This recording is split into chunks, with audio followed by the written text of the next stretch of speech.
ఏ ఫ్యాక్టరీలు కూడా లేని ప్రాంతంలో అసలు ఫ్యూచర్ ఎక్కడి ఫ్యూచర్ సిటీ? ఈయన ఫ్యూచర్ ఏందో ఆయనకే తెలియదు. రేపు ఉంటాడా ఎల్లుండి బీక్తాడా తెలియదు. ఆడ సిటీ లేదు.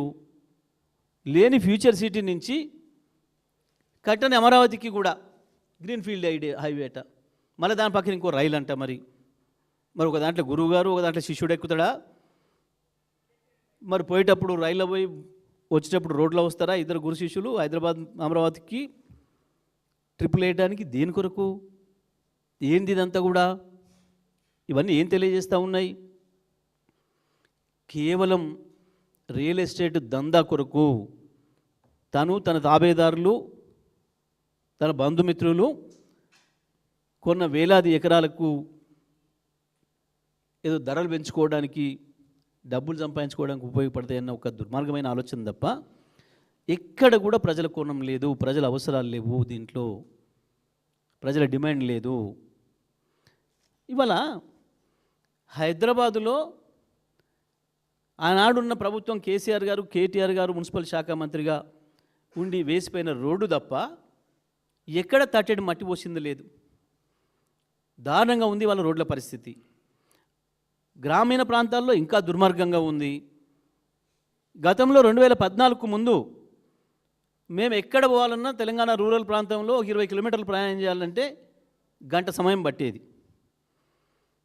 ఆ తర్వాత కేసీఆర్ గారి ముందు చూపుతోని ప్రతి గ్రామానికి, ప్రతి తండాకు కూడా రోడ్లు వేయాలని చెప్పి, ప్రతి గిరిజన గూడానికి, గోండు గూడానికి, గిరిజన తండాకు కూడా రోడ్డు ఉండాలి, 10 ఇండ్లు ఉన్నా అని చెప్పి రోడ్లు వేసి ప్రజల అవసరాలను తీర్చి ఆనాడు గంట సమయం పట్టిన దాన్ని 20 నిమిషాలలో పోయేటట్టుగా చేసిండ్రు.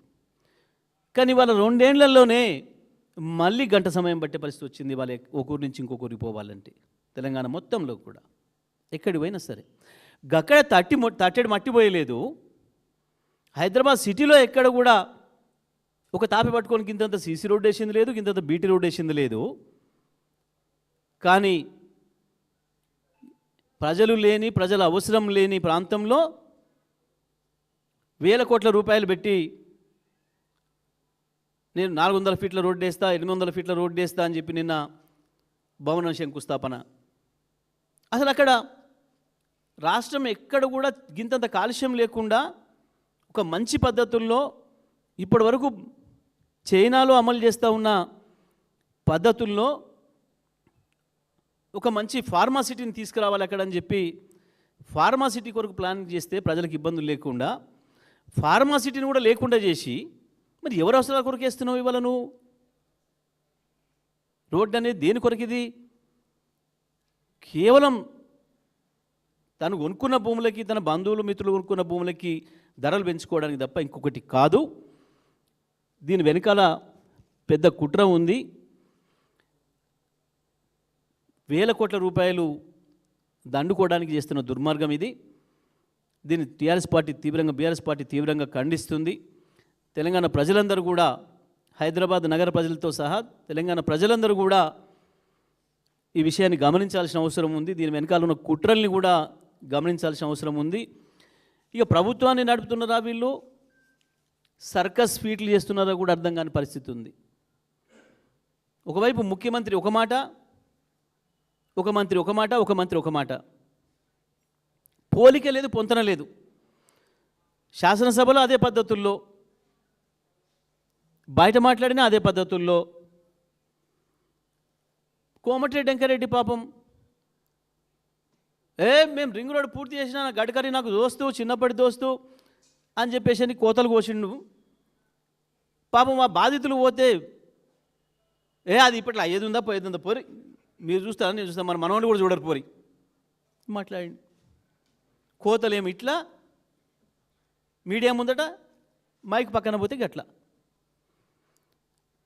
ఇంకేంటిది నిన్న ధరలు పెంచిన సంగతి నాకు తెలియదు. సిగ్గనిపించాలి కదా మంత్రి చెప్పుకోవడానికి బయటికి.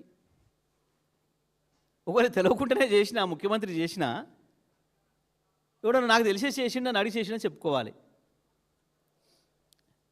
దానికంటే ముందు రోజే ప్రకటించారు తెలంగాణలో ధరలు ప్రకటించమని, తెల్లారే పెరిగినాయి. మళ్ళీ ఇవ్వాలి నిన్న ఈయన స్టేట్మెంటు, నాకు తెలియకుండా పెంచారు మళ్ళీ పెరగనియను. అసలు మాటకు చేతకు పొంతన లేకుంటుండ్రు. జూపల్లి కృష్ణారావు ఆయన మంత్రి, బ్రాండ్లు ఎందుకు మార్చిర్రు, నాకు తెలియకుండా మార్చిర్రు. లిక్కర్ బ్రాండ్లు నాకు తెలియకుండా మార్చిండ్రు, నోటిఫికేషన్లు నాకు తెలియకుండా ఇచ్చిండ్రు. తమిళహేట్ కా నుంచి వెళ్ళి ప్రాణహిత వచ్చి ఇక్కడ కలిసేటప్పటికి నీళ్ళే కొత్తగా చేరవు. ఎక్కడెక్కడికి వస్తాయో చెప్పుర్రి. అసలు అది ఎక్కడుందో తెలియదు మేడిగడ్డ, అయినా మాట్లాడేస్తారు. ఈ ఎమ్మెల్యేల సర్కోసులు ఫీట్లు ఇంకా గమ్మత్తుగా ఉంటాయి. రాజగోపాల్ రెడ్డి, మొత్తం నిరుద్యోగులకు అన్యాయం జరుగుతుంది ప్రభుత్వంలో, ఇస్తానని ఉద్యోగాలు ఇయ్యలే, మోసం చేసినాం మన గవర్నమెంట్ అంటాడు. మళ్ళీ తెల్లారే ప్రభుత్వానికి నాకేం తేడా లేదు, ముఖ్యమంత్రికి నాకేం గ్యాప్ లేదు, వీళ్ళ మధ్యలో పుట్టిస్తున్నారు. ఏందివి, ఏం స్టేట్మెంట్లు?